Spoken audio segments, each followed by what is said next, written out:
sont venus ici, parfois de loin, comme ceux de Chambéry, de Besançon, ou d'ailleurs, si j'en rate, pour soutenir notre camarade Richard Srogos.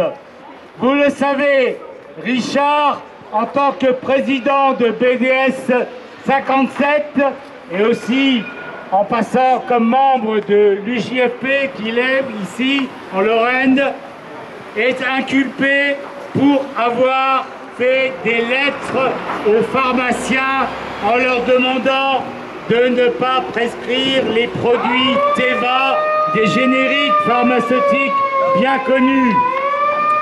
Un premier procès a vu la victoire de Richard et du BDS puisqu'il y avait prescription. Il y a eu ensuite un appel et c'est la raison pour laquelle nous sommes ici.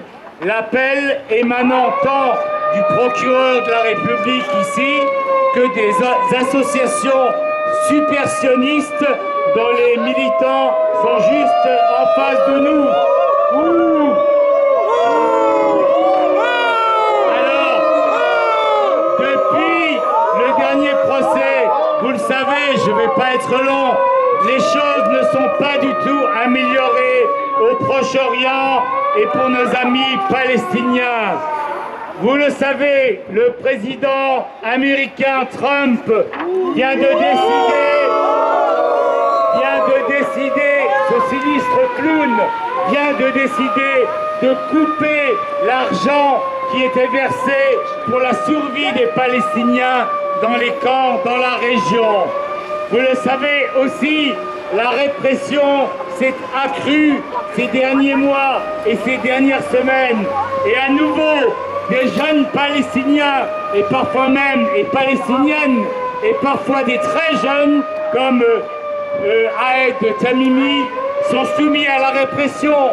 D'autres, plusieurs, ont été tués ces dernières semaines par ces offensives de l'armée israélienne, de la prétendue Tsahal, armée soi-disant d'autodéfense.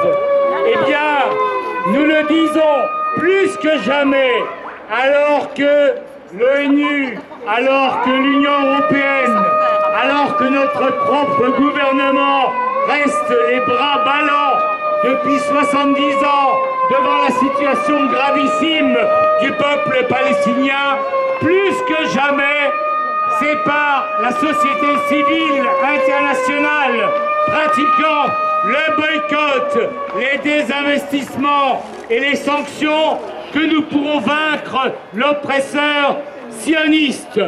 Alors plus que jamais, nous exigeons un non-lieu pour notre camarade Richard. Nous exigeons la libération de tous les prisonniers palestiniens, à commencer par Ahed Tamimi, ceux de sa famille, et aussi le franco-palestinien Salah Hamouri, notre camarade, qui est en prison, détention administrative, qui peut être prolongée de 6 mois en 6 mois, alors qu'il n'est inculpé de rien du tout.